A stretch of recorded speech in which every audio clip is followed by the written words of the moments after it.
Hai, Bismillahirrahmanirrahim. Assalamualaikum warahmatullahi wabarakatuh. Di sini, Naila akan menjelaskan 20 sifat wajib bagi Allah yang ada di kitab Adilatul Awam. Mari kita bahas. Sifat yang pertama yaitu wujud. Wujud artinya ada, yang kedua kidam artinya dahulu, yang ketiga baka artinya kekal, yang keempat artinya mukhalafatul lil hawadisi yang artinya berbeda dengan semua makhluk, yang kelima qiyamuhu binafsihi yang artinya berdiri sendiri, yang keenam wahdaniyah yang artinya maha esa, yang ketujuh qadrat yang artinya berkuasa, yang kedelapan iradat yang artinya berkehendak, yang kesembilan ilmu yang artinya mengetahui, yang kesepuluh hayat yang artinya hidup, yang kesebelas artinya sama yaitu artinya mendengar, yang ke-12 basor, yang ke-12 basor yaitu artinya melihat, yang ke-13 kalam yang artinya berbicara, yang ke-14 qadiran yang artinya maha kuasa, yang ke-15 muridan yang artinya maha berkehendak, yang ke-16 aliman artinya maha mengetahui, yang ke-17 hayan yang artinya maha hidup, yang ke-18 samian yang artinya maha mendengar, yang ke-19 basiron yang artinya maha melihat, dan yang terakhir yang ke-20 mutakaliman yang artinya berbicara. Nah, itu tadi 20 sifat wajib bagi Allah. Nah, sekarang Nela akan menjelaskan sifat Allah. Sifat Allah yang paling utama ialah berbeda dengan semua makhluk. Terus siapa itu makhluk? Makhluk itu semua selain Allah, itu disebut makhluk. Gitu ya. Nah, ada dan tiada itu sifatnya makhluk, sedangkan Allah sendiri berbeda dengan makhluk. Maka sebenarnya jika kita mengatakan Allah itu ada, sesungguhnya pilihan kata itu kurang tepat. Kenapa? Ya karena ada adalah sifatnya makhluk, sedangkan Allah berbeda dengan makhluk. Nah, terus kenapa di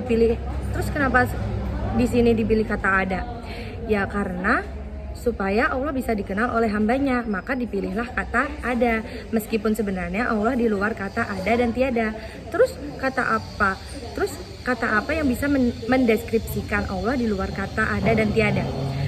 Yang nggak ada. Loh, kok nggak ada? Ya, yang ada tidak ada bahasa manusia yang sepadan dalam mendeskripsikan keberadaannya Allah. Gitu.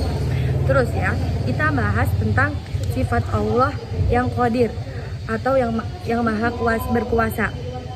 Nah, ada satu pertanyaan paradoks mengenai sifat qadir ini. Apa itu pertanyaannya? Pertanyaannya kayak gini.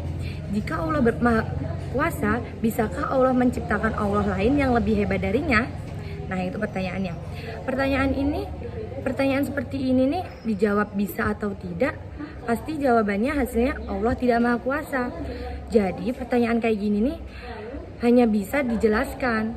Bagaimana penjelasannya? Ya penjelasannya ini sama seperti penjelasan sebelumnya tadi, bahwa sifat kuasa itu adalah sifatnya makhluk, sedangkan Allah berbeda dengan semua makhluk.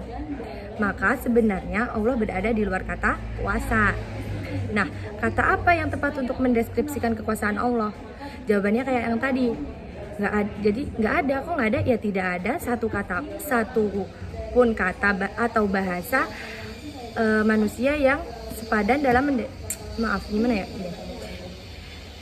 jawabannya ya tidak ada.